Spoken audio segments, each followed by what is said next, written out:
Di balik ramainya gerobak nasi goreng gila, tersimpan rahasia gelap yang membuat setiap pengunjung selalu ingin kembali, meski dengan rasa takut yang tak bisa dijelaskan. Selamat datang di Jagat Demit, membuka gerbang dunia tak kasat mata. Darso sudah terlalu lama terbiasa hidup dalam kesulitan. Lelaki itu tinggal bersama istrinya Rini dan seorang anak laki-laki yang masih kecil bernama Wawan. Setiap hari mereka harus memikirkan apa yang bisa dimakan, beli yang bisa dijual dan bagaimana dia bertahan untuk esok. Pekerjaan Darso sebagai buruh bangunan tidak pernah pasti. Kadang ada panggilan, kadang berminggu-minggu ia hanya duduk di rumah tanpa ada pemasukan.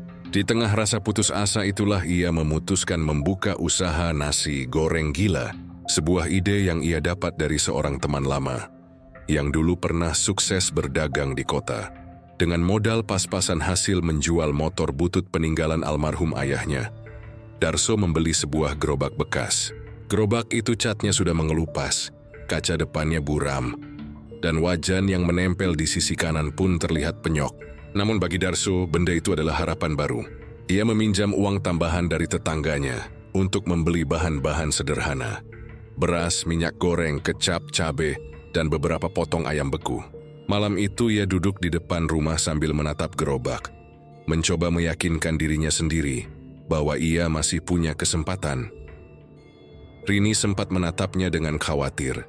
"Bang, apa kau yakin orang-orang akan mau beli? Sekarang warung nasi goreng di mana-mana, apalagi yang lebih besar dan terkenal," katanya. Darso hanya tersenyum pahit. "Kalau tidak dicoba kita tidak akan tahu. Aku tidak mau Wawan terus tidur dalam keadaan lapar." Kalimat itu menutup segala keraguan Rini, meski dalam hatinya tetap ada ketakutan besar bahwa usaha ini hanya akan menambah hutang. Malam pertama, Darso mulai mendorong gerobaknya menyusuri jalan-jalan kecil di sekitar Cirebon. Lampu Petromax yang digantung di sisi gerobak menyala redup, sesekali terguncang oleh langkahnya yang berat. Ia berhenti di dekat gang sempit, menyalakan kompor kecil, lalu mulai menggoreng nasi dengan bumbu seadanya. Aroma bawang putih yang terbakar minyak sesekali terbawa angin malam. Namun tak ada satupun orang yang singgah. Hanya suara anjing menggonggong di kejauhan yang menemaninya. Hingga lewat tengah malam, nasi gorengnya tetap tak tersentuh. Dengan wajah lesu ia pulang, membawa kembali hampir seluruh porsi yang sudah ia siapkan. Hari-hari berikutnya tak banyak berubah. Darso mencoba pindah lokasi. Dari dekat terminal ke pinggiran pasar, bahkan sampai ke perempatan jalan besar. Hasilnya tetap sama. Orang-orang hanya melirik sekilas lalu melangkah pergi. Mereka lebih memilih warung yang sudah terkenal, yang penuh asap dan antrian panjang, daripada gerobak reot milik Darso. Setiap kali pulang, ia selalu disambut tatapan iba dari Rini dan pertanyaan polos Wawan. "Ayah bawa apa hari ini?" Pertanyaan itu menusuk lebih dalam daripada rasa lapar yang ia tanggung. Seringkali ia memberikan nasi goreng yang tak laku kepada anaknya, meski ia sendiri sudah muak merasakan rasa hambar dari dagangannya. Kekecewaan itu perlahan berubah menjadi putus asa. Malam-malam panjang ia habiskan dengan duduk termenung di tepi jalan setelah semua orang pulang. Lampu-lampu kota Cirebon tampak jauh, seperti cahaya yang tidak pernah bisa ia raih. Hiwi menatap gerobaknya, bertanya-tanya apakah lebih baik menjual kembali dan mencari pekerjaan serabutan lain. Namun bayangan wajah Wawan selalu menghentikan niatnya. Suatu malam, ketika dagangannya kembali tak laku, Darso duduk sendirian di bawah jembatan kecil dekat sungai. Hanya suara aliran air yang keruh dan riuh jangkrik yang menemani. Kepalanya menunduk, tangan memegang kepalanya sendiri, berusaha menahan rasa putus asa yang makin menggila. "Ya Allah, kalau memang aku tak bisa memberi makan anak istriku, ambillah nyawaku saja," bisiknya lirih. Ucapan itu membuat dadanya bergetar, seolah sesuatu yang asing mendengar dan mendekat. Angin malam tiba-tiba bertiup lebih dingin dari biasanya. Darso mengangkat wajahnya. Di seberang sungai, di bawah bayangan pohon besar yang rimbun, ia melihat sekelebat bayangan hitam berdiri. Mata sosok itu berkilat merah, menatap lurus ke arahnya. Darso terdiam, tubuhnya kaku, mulutnya kering. Dia berkedip sedikit bayangan situ lenyap begitu saja. Joey mencoba meyakinkan dirinya bahwa itu hanya ilusi karena kelelahan. Namun semenjak malam itu, rasa dingin selalu menyergap setiap kali ia mendorong gerobaknya. Keesokan harinya, ketika ia hendak berangkat, seorang tetua kampung bernama Mbah Sarman menghampirinya. Lelaki tua itu sering terlihat duduk di pos ronda, mengamati siapa saja yang melintas. "Darso, semalam kau pulang lewat sungai itu ya?" Tanyanya dengan suara berat. Darso hanya mengangguk. Mbah Sarman lalu menatapnya tajam. "Jangan sering-sering lewat situ. Ada sesuatu yang tidak suka kalau kau terlalu sering duduk di sana." Ucapan itu membuat bulu kuduk Darso meremang. Namun ia tak berani bertanya lebih jauh. Hari-hari berikutnya justru semakin berat. Uang modal semakin menipis, beras dan bahan-bahan makin sedikit. Darso bahkan sudah tidak bisa membeli ayam atau telur. Joey Cheese mengandalkan nasi goreng sederhana tanpa lauk. Pembeli tetap tidak ada. Bahkan, beberapa kali ia mendapati kompor tiba-tiba mati padahal minyak tanah masih penuh. Suara aneh seperti orang tertawa pelan sering terdengar dari dalam gerobaknya saat malam larut. Darso berpura-pura tidak mendengar, namun tubuhnya selalu gemetar. Rini mulai khawatir dengan kondisi suaminya. "Bang, matamu semakin cekung. Kau hampir tidak tidur. Nawi sebaiknya berhenti saja," tanya istrinya suatu malam. Darso hanya diam, menunduk lalu menggeleng. "Aku tidak bisa berhenti. Kalau berhenti kita benar-benar tidak punya apa-apa." Rasa putus asa itu semakin dalam hingga membuatnya sering melamun saat mendorong gerobak. Malam-malam di jalanan Cirebon terasa lebih sunyi dari biasanya. Seakan-akan kota ini mengasingkannya. Kadang ia mendengar suara berbisik-bisik dari balik kegelapan. Memanggil namanya dengan lirih. "Darso, Darso." Joey mentlah, tak ada siapapun. Lampu Petromax bergoyang seolah diterpa angin yang datang entah dari mana. Hingga suatu malam, ia berhenti di sebuah persimpangan jalan yang sepi. Tidak ada kendaraan lewat. Hanya ada pohon beringin besar yang menjulang di sisi jalan. Dari kejauhan tampak samar sesosok bayangan hitam berdiri di bawah pohon itu. Seolah menunggu. Darso tidak berani mendekat, namun entah mengapa kakinya gemetar. Seakan tubuhnya didorong untuk terus melangkah. Saat ia terpaku di sana, bau anyir yang menyengat tiba-tiba terbawa angin. Bukan bau nasi goreng, melainkan bau darah segar. Darso menutup hidung, wajahnya memucat. Dalam detik itu ia sadar, ada sesuatu yang mulai mengawasi dirinya. Sesuatu yang lebih besar dari sekadar kegagalan berdagang. Namun malam itu, alih-alih berlari, Darso tetap mendorong gerobaknya, menyusuri jalanan sepi dengan pikiran yang berkecamuk. Ia tidak tahu, keputusan kecil untuk tetap bertahan dalam usaha nasi goreng gilanya justru akan menyeretnya semakin jauh ke dalam kegelapan. Alun-alun tua di Cirebon sudah lama dikenal sebagai tempat yang menyimpan banyak cerita mistis. Lokasinya berada agak jauh dari pusat kota, dikelilingi tembok bata merah yang sudah lapuk dan berlumut. Pada siang hari, tempat itu tampak biasa saja. Hanya sesekali dipakai anak-anak bermain bola, atau orang-orang tua duduk bersantai di bawah rindangnya pohon beringin besar yang berdiri di tengah. Ketika mulai menjelang, suasana berubah drastis. Lampu jalan tidak menjangkau ke tengah alun-alun, meninggalkan bayangan pekat yang menutupi hampir seluruh area. Hanya cahaya bulan yang sesekali menembus dedaunan beringin, menimbulkan siluet yang membuat siapapun enggan mendekat. Malam itu Darso baru saja menutup gerobaknya. Lagi-lagi ia pulang dengan hati gundah karena dagangannya hanya laku satu porsi. Itu pun dibeli oleh seorang pemuda yang kelihatannya hanya kasihan melihatnya. Dengan langkah gontai ia mendorong gerobaknya melewati jalanan sepi. Rini sudah berulang kali melarangnya pulang lewat jalur yang melewati alun-alun tua. Tapi Darso memilih jalan itu karena lebih singkat. Ia terlalu lelah untuk memutar jauh. Ketika sampai di tepi alun-alun, hawa dingin langsung menyergap. Angin bertiup pelan, membawa aroma tanah basah bercampur dengan sesuatu yang lebih aneh. Bau amis yang menusuk hidung.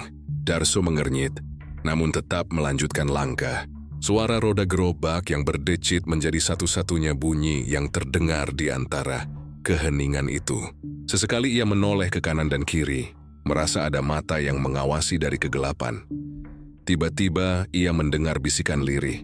Suara itu sangat dekat, seolah tepat di samping telinganya, padahal jelas-jelas tidak ada siapapun. "Darso, Darso." Tubuhnya sontak merinding. Joya bersegonde menatap ke sekeliling. Tak ada seorang pun di sana. Bisikan itu muncul lagi, kali ini lebih jelas. Leilaku, Darso. Daganganmu selalu sepi. Kau ingin ramai, bukan? Darso menelan ludah. Hatinya berdebar tak karuan. Ia mencoba meyakinkan dirinya bahwa itu hanya ilusi karena terlalu lelah. Namun suara itu terus terdengar, semakin nyaring, semakin menembus kepalanya. Datanglah ke beringin itu. Kau akan mendapat jawaban. Darso menoleh ke arah tengah alun-alun. Pohon beringin tua berdiri gagah. Batangnya besar dengan akar menjuntai hingga ke tanah. Seperti tangan raksasa yang siap merenggut siapa saja yang berani mendekat. Dari arah pohon itu, ia merasa ada tarikan aneh seolah tubuhnya dipanggil. Darso ingin berlari pergi, tapi kakinya berat. Seperti ada sesuatu yang menahan. Langkah demi langkah ia mendekat. Suara bisikan itu semakin jelas kini terdengar seperti banyak orang berbicara bersamaan. Bergaung dari dalam batang pohon. Kami bisa membantumu. Daganganmu akan laris. Orang-orang akan berebut nasi gorengmu. Kau hanya perlu memberi sesuatu sebagai gantinya. Keringat dingin mengalir di pelipis Darso. Ia berdiri di bawah beringin, menatap ke atas. Bulan terhalang oleh rimbunnya daun. Hanya menyisakan bayangan pekat. Tiba-tiba dari sela-sela akar yang menggantung, muncul sesuatu seperti asap hitam pekat yang perlahan membentuk wujud. Mata merah menyala, terlihat di kegelapan. Menatapnya tanpa berkedip. Suara berat dan dalam terdengar berbeda dari bisikan sebelumnya. Darso, kau ingin sukses, bukan? Kau ingin gerobakmu dikerumuni orang setiap malam. Saya bisa memberikannya. Tapi semua ada harga yang harus dibayar.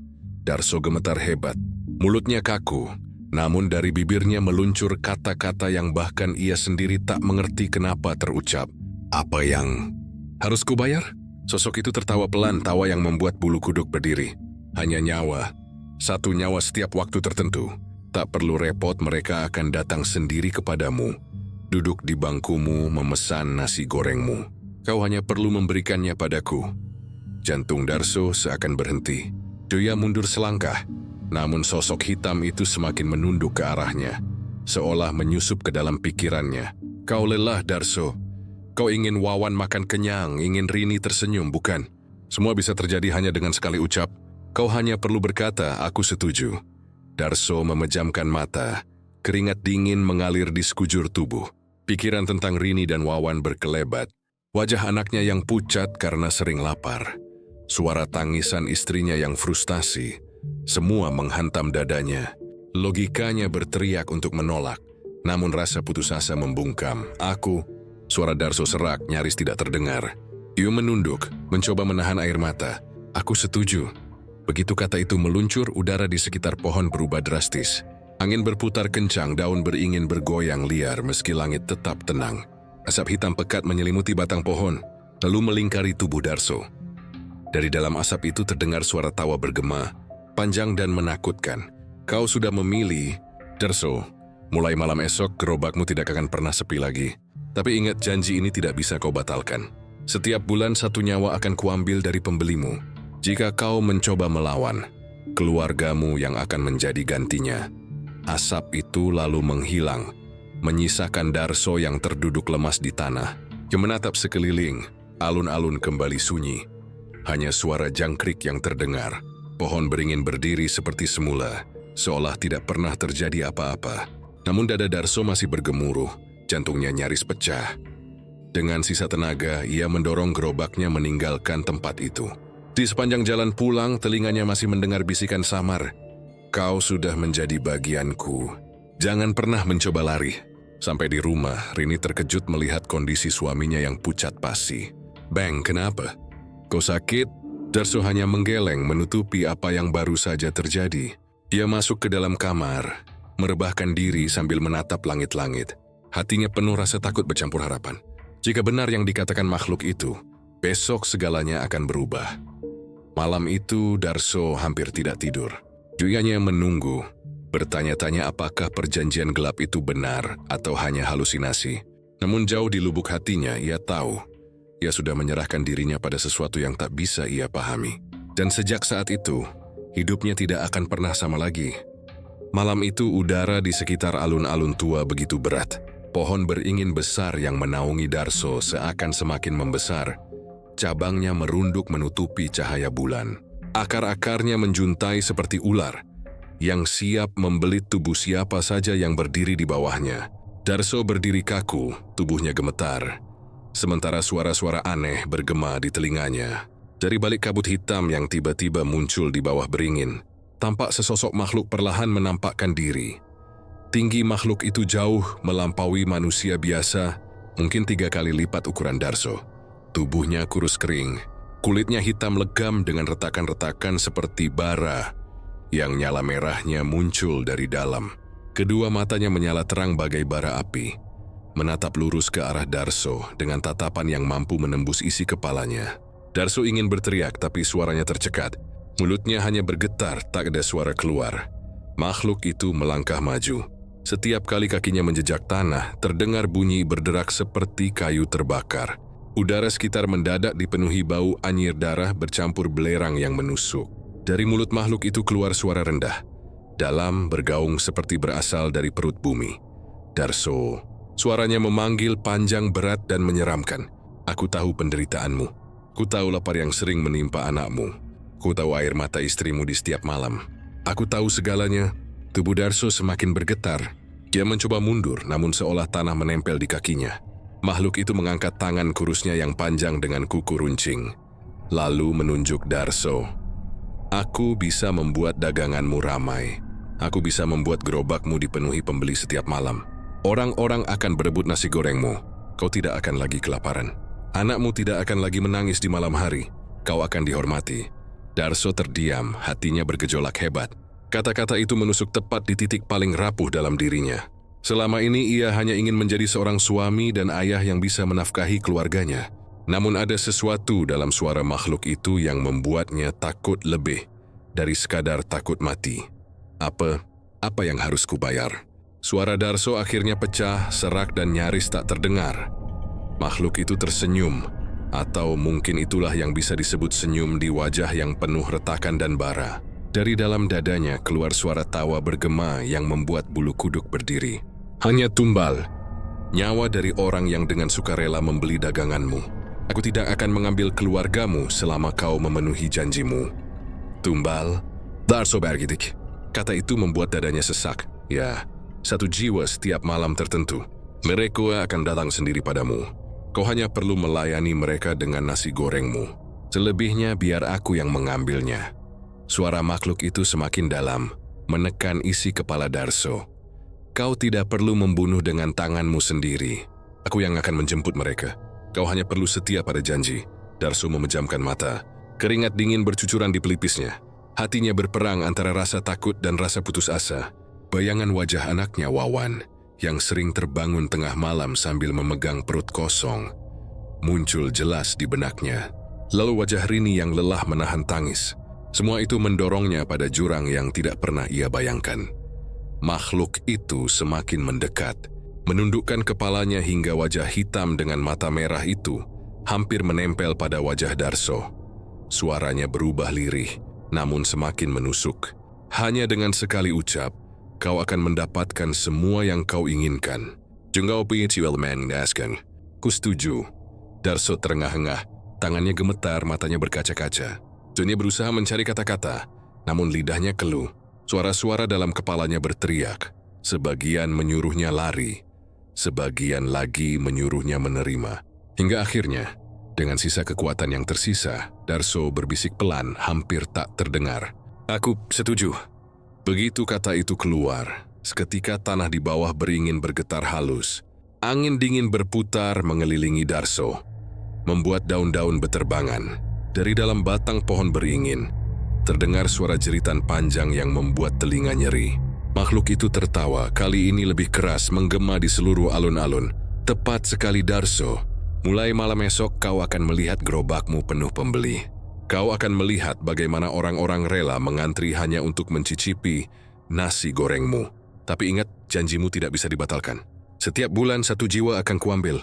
Jika kau mencoba ingkar, keluargamu yang akan menjadi gantinya. Kau mengerti? Darso hanya bisa mengangguk lemah. Tubuhnya seperti kehilangan tenaga. Ia merasa sesuatu yang dingin menyusup ke dalam dadanya, seperti tangan tak kasat mata yang menandai jiwanya. Makhluk itu lalu mundur, perlahan-lahan menghilang kembali ke dalam kabut hitam. Mata merahnya adalah bagian terakhir yang memudar, meninggalkan kegelapan total. Darso terjatuh di tanah, lututnya lemas, nafasnya memburu. Suara jangkrik kembali terdengar, seolah tak ada apa-apa yang terjadi. Namun Darso tahu, hidupnya baru saja berubah. Dia sudah menjual sebagian dirinya pada makhluk yang tak seharusnya ia temui. Dengan tubuh gemetar, ia bangkit dan mendorong gerobaknya pulang. Sepanjang perjalanan, bayangan mata merah itu terus membayang di benaknya. Dan di telinganya suara berat itu masih terngiang jelas. "Kau milikku sekarang, Darso. Kau milikku." Malam itu Darso tidak bisa tidur. Dia hanya duduk di depan rumah, memandang kosong pada gerobaknya. Di satu sisi ada secercah harapan bahwa usahanya akan berhasil. Di sisi lain ada ketakutan besar yang menekan jiwanya. Apa yang akan terjadi pada pembelinya nanti? Apakah benar-benar ada nyawa yang akan diambil? Semua pertanyaan itu menjeratnya dalam lingkaran gelap yang tidak bisa ia lepaskan. Dan ketika ayam jantan berkokok menandakan pagi, Darso hanya bisa menatap langit yang memerah dengan perasaan campur aduk. Huriwe itu ia tahu adalah awal dari sesuatu yang mengerikan. Warung kecil Darso yang biasanya sepi bagaikan kuburan mendadak dipadati orang dari berbagai penjuru kota. Dari tukang becak, sopir angkot, pekerja pabrik, sampai orang-orang berpenampilan mewah. Semua rela mengantri demi sepiring nasi goreng gila racikan Darso. Aroma masakannya begitu menggoda, menusuk hidung, membuat perut siapapun yang menciumnya bergejolak ingin segera mencicipi. Padahal sebelum malam itu, masakan Darso dianggap biasa saja, bahkan seringkali hambar. Kini rasanya berubah, gurih, pedas, dan meninggalkan sensasi aneh di lidah yang membuat orang tak bisa berhenti. Para pembeli mulai berbisik-bisik tentang keanehan itu. Nasi gorengnya enak sekali, tapi ada rasa aneh yang bikin gak bisa berhenti makan, ujar seorang pemuda sambil menyeka keringat di dahinya. Yang lain mengangguk. Mulutnya terus mengunyah tanpa henti, seperti tak sadar bahwa piringnya sudah hampir habis. Setiap kali seseorang mencoba berhenti makan, tubuh mereka justru gelisah, tangan gemetar, dan akhirnya memaksa diri menyendok lagi. Darso hanya tersenyum samar sambil mengaduk nasi di atas wajan besar. Matanya berkilat aneh ketika memandang para pembeli yang lahap. Malam-malam berikutnya gerobaknya tidak pernah sepi. Bahkan saat hujan deras mengguyur Cirebon, orang-orang tetap berteduh di sekitar gerobak itu, menunggu giliran. Seakan ada sesuatu yang menuntun mereka datang.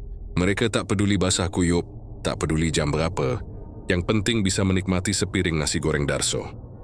Darso sendiri, meski terlihat bahagia karena dagangannya laris, sesekali merasa bulu kuduknya meremang.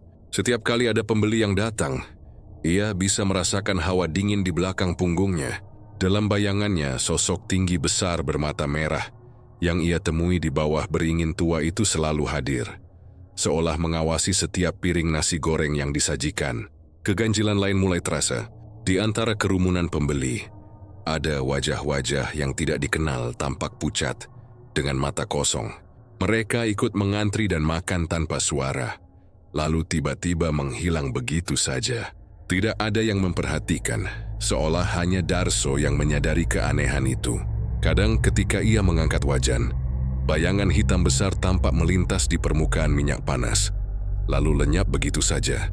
Darso menggertakkan giginya, berusaha tetap tenang. Dia tahu ini adalah konsekuensi dari perjanjian yang sudah dibuat.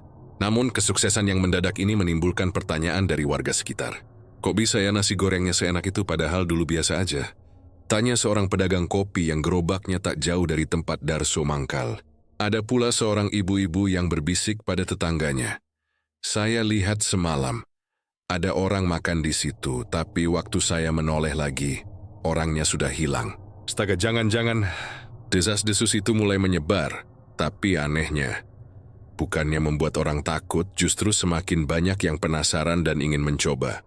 Sementara itu, Darso mulai melihat tanda-tanda mengerikan. Pada malam tertentu, tepat seperti yang dikatakan makhluk hitam itu, ada 1 atau 2 pembeli yang tiba-tiba jatuh pingsan setelah menyuap nasi goreng. Awalnya mereka hanya mengeluh pusing, lalu wajahnya memucat, bibirnya membiru sebelum akhirnya tubuhnya kaku. Anehnya, saat Darso hendak menolong, sosok-sosok asing berwajah pucat yang tadi mengantri langsung membawa tubuh itu entah kemana, seolah lenyap di telan gelap malam. Pembeli lain yang menyaksikan kejadian itu seakan tidak sadar. Mereka tetap makan, tetap tertawa, seolah-olah tidak terjadi apa-apa. Hanya Darso yang melihat semuanya dengan jelas. Setiap kali korban itu dibawa pergi, Darso merasakan hawa panas di dadanya, seperti ada sesuatu yang masuk ke dalam tubuhnya. Seketika ia merasa lebih kuat, lebih bersemangat, dan nasi goreng yang dimasaknya semakin harum. Ia tahu itulah tumbal yang sudah disepakati, nyawa yang menjadi harga dari kepopulerannya. Wajahnya yang dulu murung kini selalu terlihat berseri di depan para pelanggan, tapi hatinya dihantui ketakutan.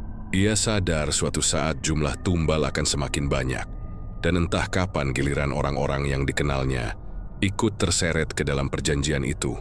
Di rumah, istrinya sempat bertanya, "Mas, kok sekarang jualan selalu ramai?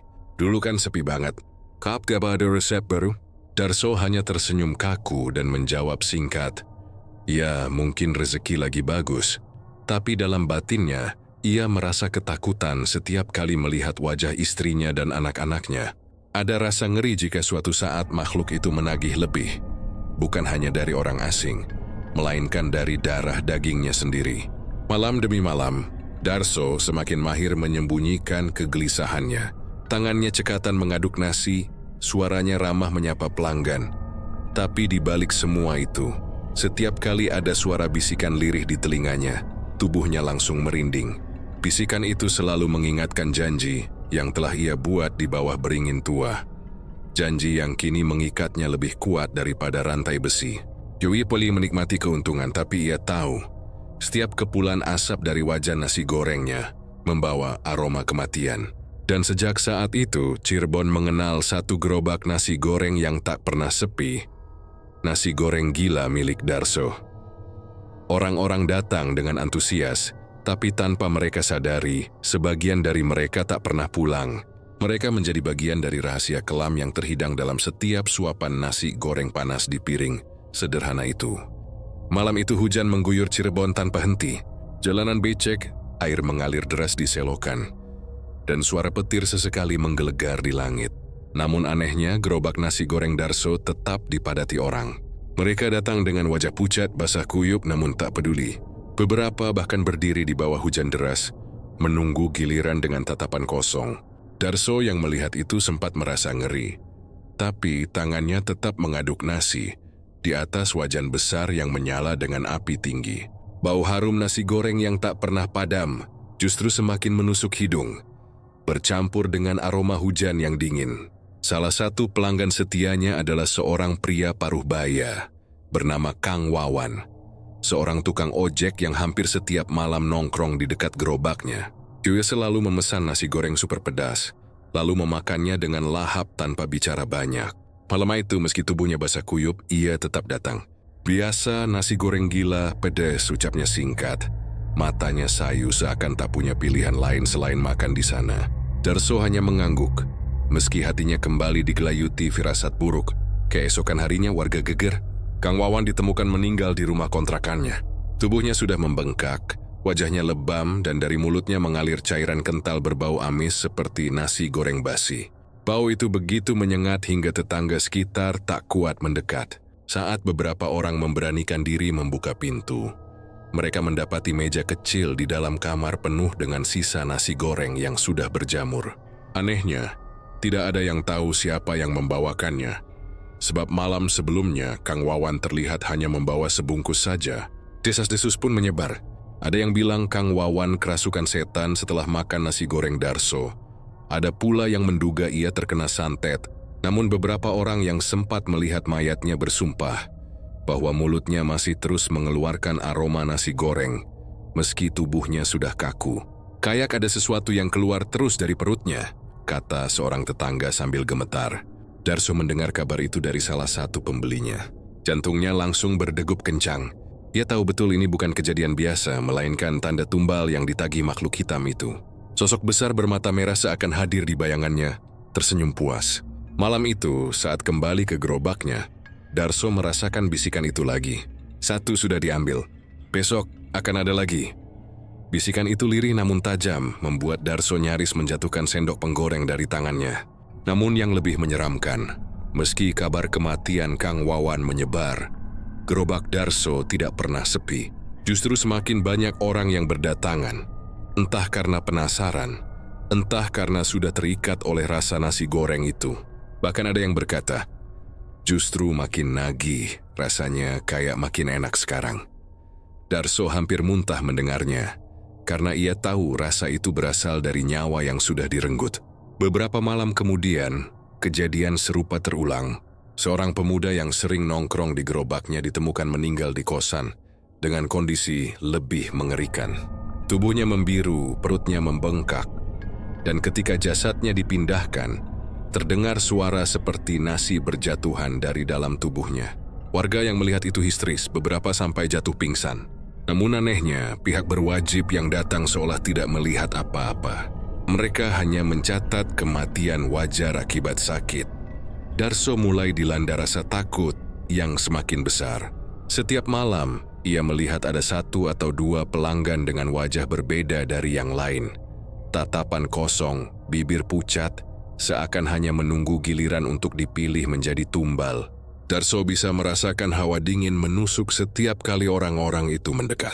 Tunani setelah sudah kemakan, ia tahu umur mereka tidak akan lama lagi. Di rumah istrinya mulai curiga. Mas, kenapa sekarang sering melamun? Kenapa matamu selalu kelihatan ketakutan? Darso hanya bisa berbohong.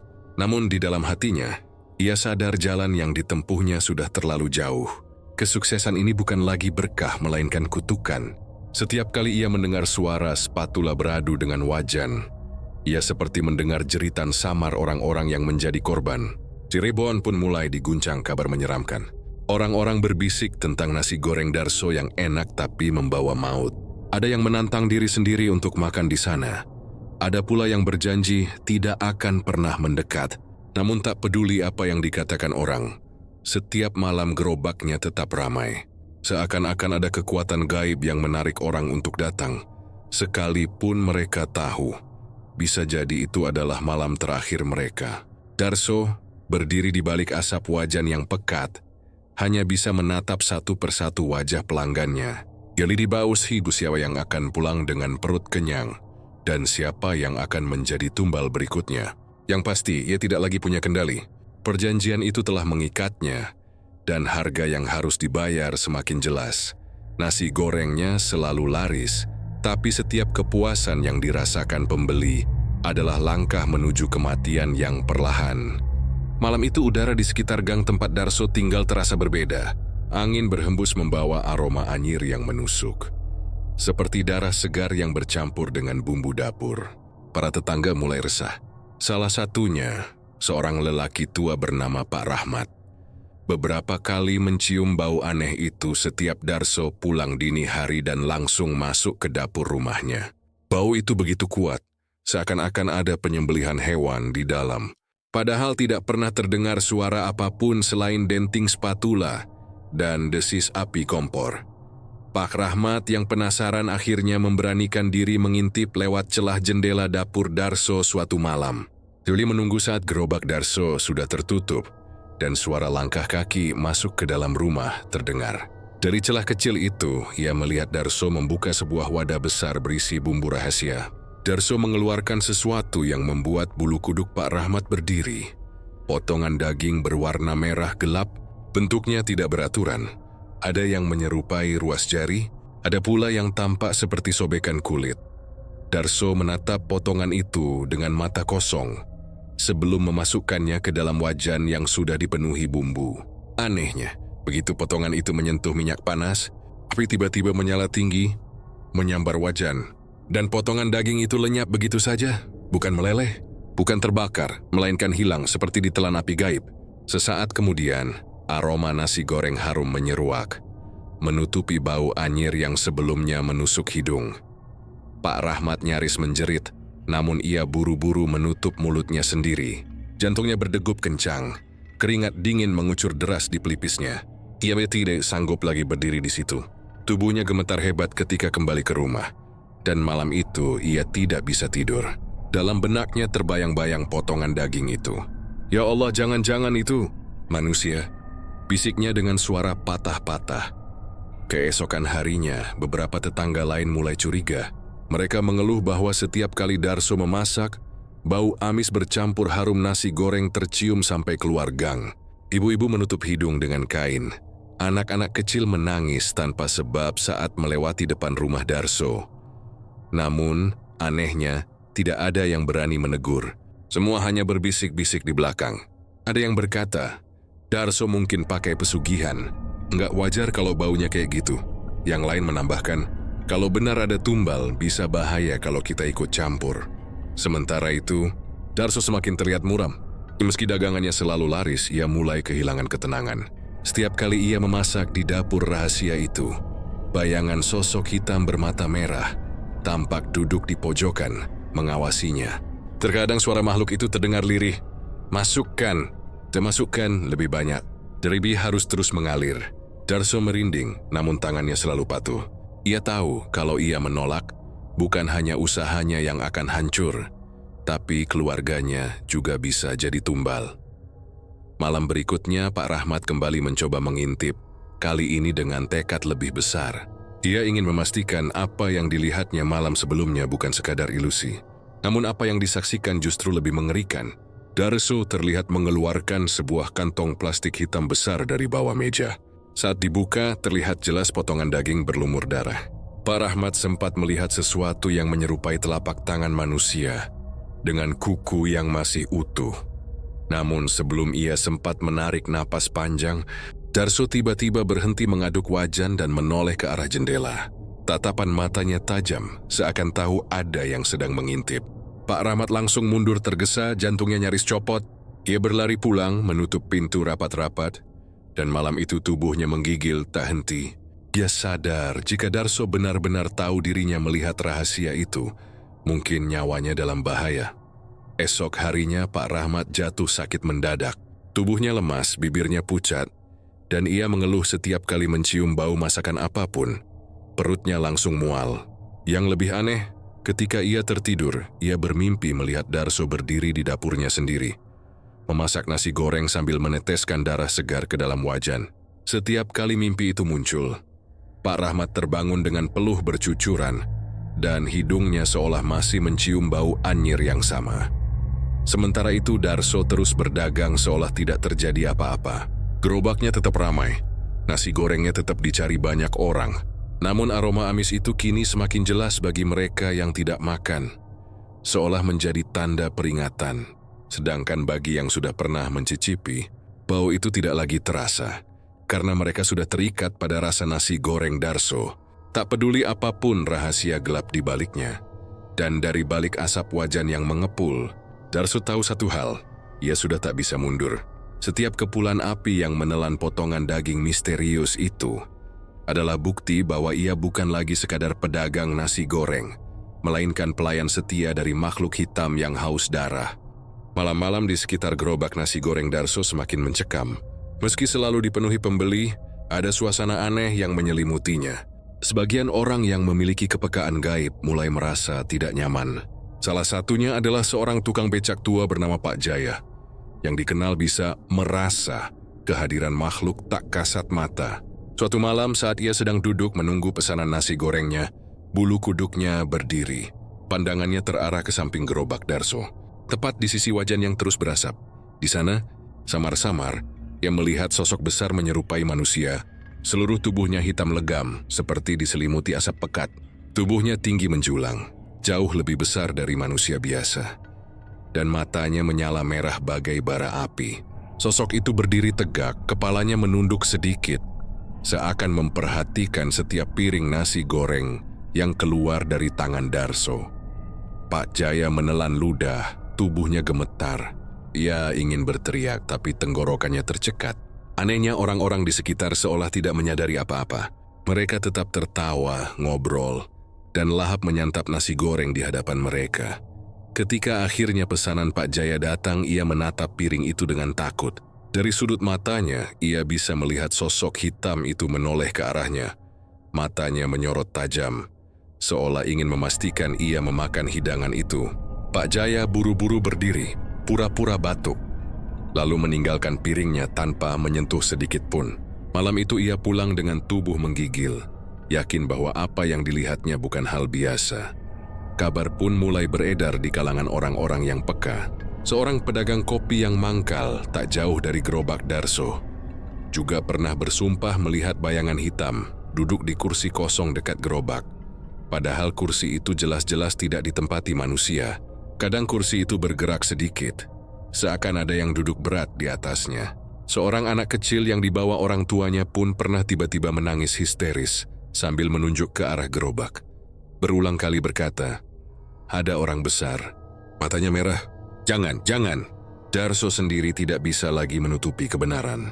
Dia tahu sosok hitam itu bukan sekadar pengawas, melainkan penjaga perjanjian. Semakin banyak orang yang menyantap nasi gorengnya, semakin kuat kehadiran sosok itu di dunia nyata. Kadang di balik asap wajan, Darso bisa melihat bayangan hitam itu mengulurkan tangan besar dan menepuk pundaknya. Sentuhan itu dingin, namun memberi isyarat agar ia tetap patuh. Beberapa pelanggan mulai mengalami kejadian aneh. Ada yang merasa bayangan besar mengikuti mereka pulang setelah makan. Ada pula yang mengaku melihat mata merah menyala dari balik kaca spion saat berkendara sendirian tengah malam. Meski begitu, bukannya membuat warung Darso sepi, cerita-cerita itu justru semakin menyebarkan rasa penasaran. Orang-orang yang tidak percaya hal mistis malah datang khusus untuk membuktikan sendiri. Namun, keberanian mereka selalu berakhir dengan keganjilan. Ada yang tiba-tiba jatuh sakit esok harinya, ada yang mimpi buruk berhari-hari, bahkan ada yang hilang tanpa kabar setelah malam terakhir terlihat makan di gerobak Darso. Desas-desus makin berkembang. Ada bisikan di kalangan warga. Nasi goreng Darso bukan makanan biasa, itu makanan pesugihan. Darso semakin terhimpit oleh rasa takut dan rasa bersalah. Ia tidak lagi hanya berurusan dengan nyawa yang ditumbalkan diam-diam, tapi kini sosok itu benar-benar menampakkan diri pada banyak orang. Perjanjian yang dulu disangka hanya berlaku di bawah beringin kini merambah ke dunia nyata. Ia sadar semakin lama sosok hitam itu semakin kuat, semakin berani menampakkan diri, dan semakin sulit dihentikan. Pada satu malam yang kelam ketika hujan deras mengguyur, seorang pembeli yang juga dikenal sebagai paranormal kampung menatap Darso tajam. Setelah suapan terakhir, ia meletakkan sendok dengan tangan bergetar dan berbisik lirih. "Mas, tahu nggak? Di sampingmu berdiri makhluk yang bukan dari dunia ini. Ia menunggu, dan kalau kau teruskan, ia tak hanya akan mengambil pembelimu, tapi seluruh keluargamu." Kata-kata itu menusuk jantung Darso. Ia sadar perjanjian ini sudah keluar dari kendalinya. Sosok hitam itu kini bukan sekadar bayangan, melainkan ancaman nyata yang setiap malam berdiri di warungnya dengan mata merah menyala yang tak pernah lepas dari dirinya. Sejak malam itu, hidup Darso semakin terikat oleh bayangan hitam yang ia temui di bawah beringin tua. Makhluk itu kini bukan lagi sekadar penjaga gaib, melainkan penguasa yang setiap saat bisa menentukan nasibnya. Darso mulai memahami pola yang menyeramkan. Setiap beberapa malam sekali, selalu ada tumbal yang harus diserahkan. Tak peduli siapa yang datang ke warungnya, satu dari sekian banyak pembeli akan menjadi korban. Awalnya Darso berusaha melawan. Ia mencoba tidak membuka warung pada malam yang ditandai bisikan gaib, berharap bisa menghentikan aliran darah yang menjadi bagian dari perjanjian. Namun hasilnya mengerikan. Malam ketika ia memutuskan tak berjualan, seluruh bahan nasi goreng yang ia simpan mendadak membusuk. Nasi basi mengeluarkan belatung, telur pecah sendiri dengan bau busuk menusuk, dan minyak goreng di wajan mendidih tanpa api. Lebih parah lagi, pada malam itu Darso melihat sosok hitam itu berdiri di ruang dapurnya, menunduk rendah sambil berbisik. Janji tidak bisa diingkari. Tumbal harus dibayar. Ketakutan menyelimuti dirinya. Ia teringat keluarganya, istri dan anak-anak yang tidur lelap di kamar. Pikirannya kalut. Jika ia terus menghindar, makhluk itu bisa saja mengambil orang-orang terdekatnya. Maka dengan hati gemetar malam berikutnya Darso kembali membuka gerobaknya, seakan pasrah. Benar saja, kerumunan pembeli langsung datang. Seperti dikendalikan oleh kekuatan tak kasat mata.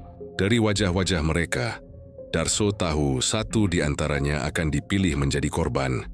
Hanya ia tidak pernah tahu siapa. Yang membuatnya semakin tersiksa, setiap tumbal terjadi di hadapannya. Ada pembeli yang tiba-tiba jatuh tersungkur dengan wajah membiru. Ada yang pulang, lalu ditemukan meninggal di rumah dengan tubuh membengkak. Dan ada pula yang sekadar hilang ditelan malam tanpa jejak. Darso tidak bisa berbuat apa-apa. Yang lain tetap makan dengan lahap, tak sadar bahwa di sekeliling mereka ada kematian yang mengintai. Rasa bersalah menggerogoti jiwa Darso. Setiap kali melihat keluarganya makan, ia hampir muntah membayangkan bahwa piring nasi yang ia jual di luar sana bercampur dengan tumbal. Demi di sisi lain, dia tak sanggup berhenti. Setiap kali mencoba menolak, dagangannya basi. Dan sosok hitam itu muncul dengan tatapan menyala, menuntut janji ditepati. Lama-kelamaan, Darso mulai melihat tanda-tanda lebih mengerikan. Korban tumbal yang hilang kadang muncul kembali di kerumunan pembeli. Namun bukan sebagai manusia biasa. Mereka berdiri dengan wajah pucat, mata kosong, dan hanya memesan nasi goreng tanpa suara. Setelah makan, tubuh mereka lenyap begitu saja seolah ditelan udara. Darso semakin sadar ia bukan hanya memberi makan manusia, tapi juga makhluk-makhluk gaib yang datang bersama kerumunan itu. Lingkaran setan ini semakin mencekik. Darso punya uang banyak, dagangannya selalu ramai. Bahkan keluarganya hidup berkecukupan. Tapi ia tidak pernah tidur tenang. Setiap malam, suara bisikan itu terus terngiang di telinganya. Satu untukku, satu untukmu.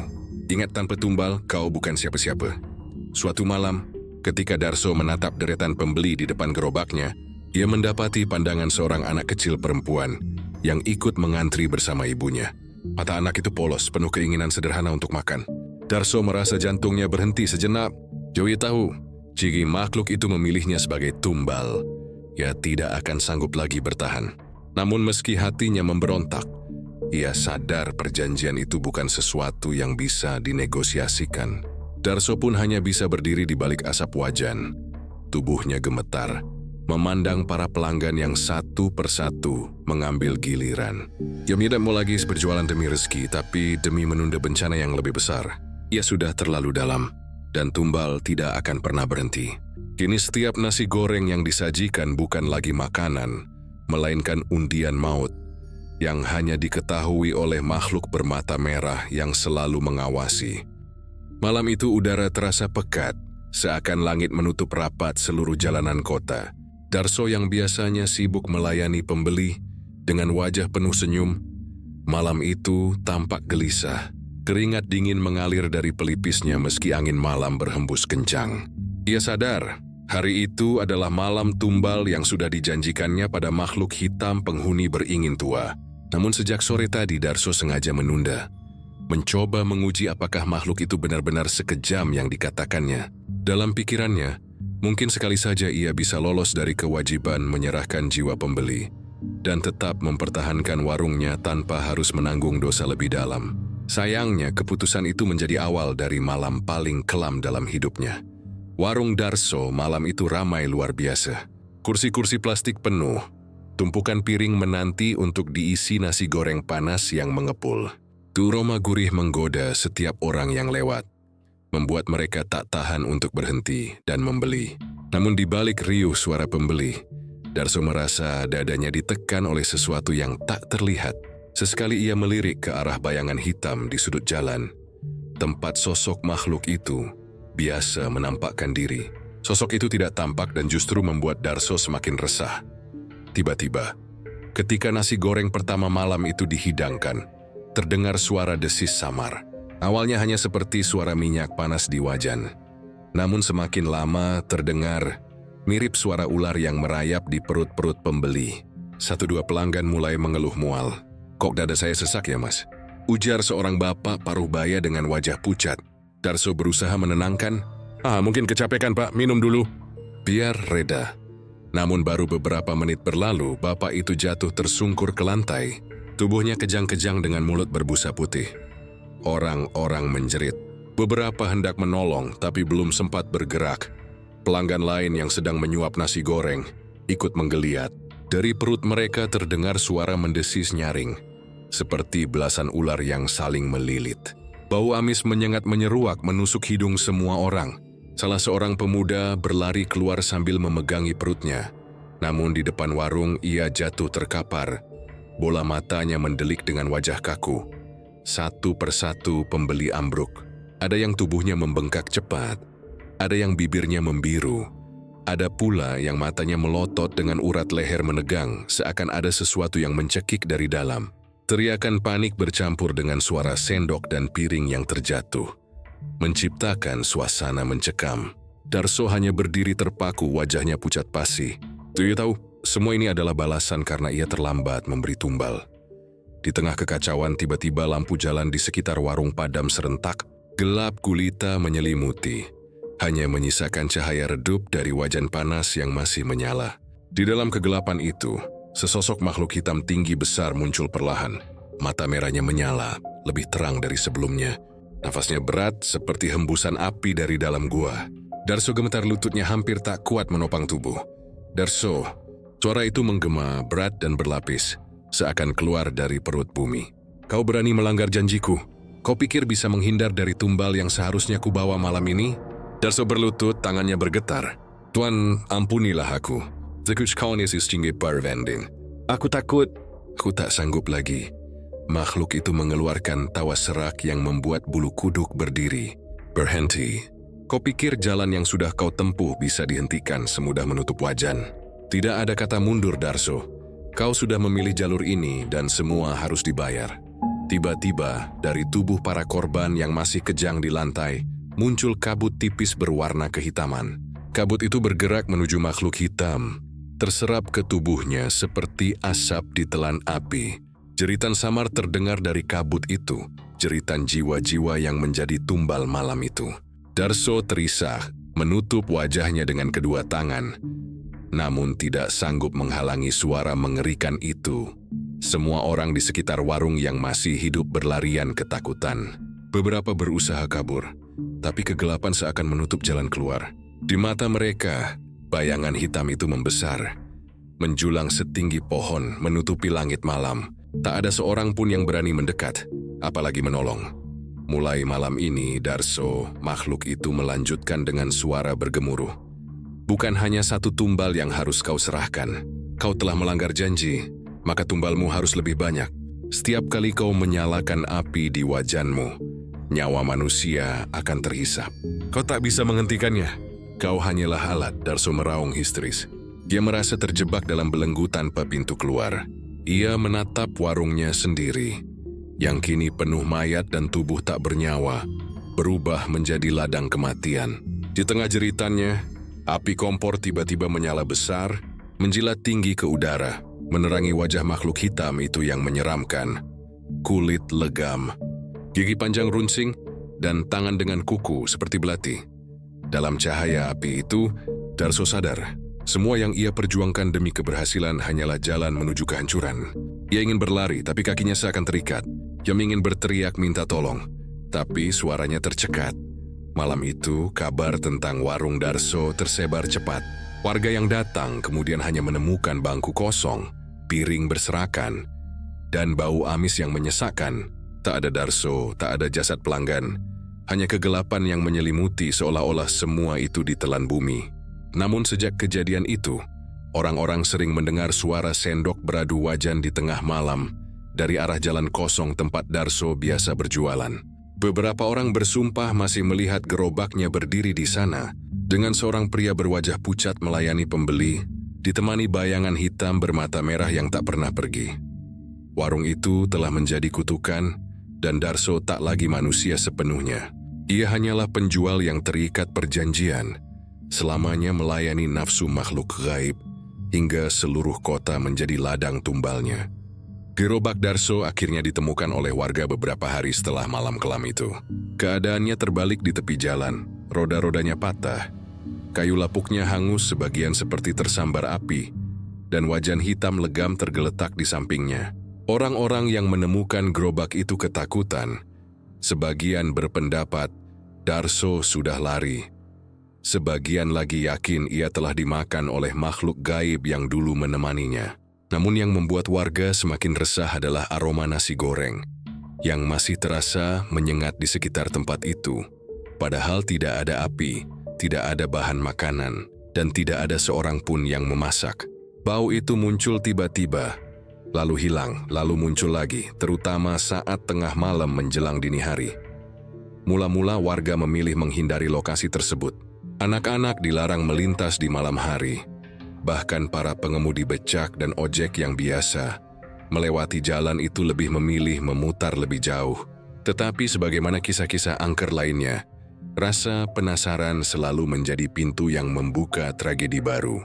Ada beberapa pemuda yang sengaja datang tengah malam. Katanya ingin membuktikan kalau semua cerita hanyalah karangan belaka. Mereka duduk di dekat pohon beringin yang tak jauh dari lokasi gerobak Darso ditemukan. Awalnya tidak terjadi apa-apa, hanya sepi dan angin malam yang menderu. Namun tiba-tiba dari arah jalan gelap itu terdengar suara sendok beradu wajan. Cek celang, cek celang. Disusul aroma nasi goreng yang menggugah selera.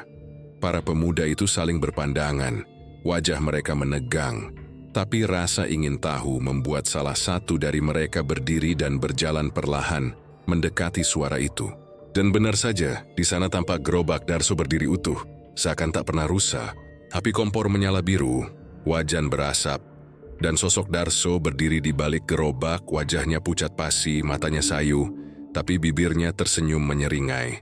Yudimiti dengan suara lirih. Mau pesan nasi goreng, Dik? Lagi enak banget malam ini. Pemuda yang mendekat itu seakan kehilangan kendali.